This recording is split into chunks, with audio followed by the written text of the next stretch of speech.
எனக்குள்ள இன்னும் பிரஷர் அப்படியே இருக்கு. என்ன லூசா நீ? ஏதோ சாதா பாத்திரம் மாதிரி தூக்கி சிங்க்ல போடுற. இது வெறும் பாத்திரம் இல்ல, மூடி வச்ச வெடிகுண்டுன்னு புரிஞ்சுக்கோ. என்ன நல்லா வெளிச்சத்துல வச்சு பாரு. உள்ள தெளிவா இருந்தா சமைக்கலாம், ஆனா இருட்டா இருந்தா நான் கெட்டு போயிட்டேன், தூக்கி குப்பைக்கு தான் போடணும். சீரியஸா என்ன இது?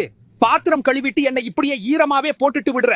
உடம்பெல்லாம் அழுக்கு. சாப்பாட்டோட இருக்கேன், நான் சுத்தம் பண்ணத்தான் இருக்கேன், குப்பை சேர்க்கல. நிஜமாவே லூசா நீ?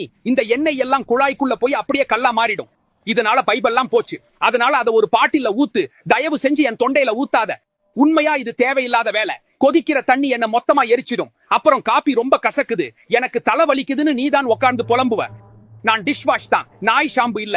கழுவ 2 சொட்டு போதும். ஒட்டின சாதத்தை எடுக்க ஒரு பக்கெட் முழுக்க ஊத்தாத. இது ஒன்னும் ஸ்பா சென்டர் இல்ல.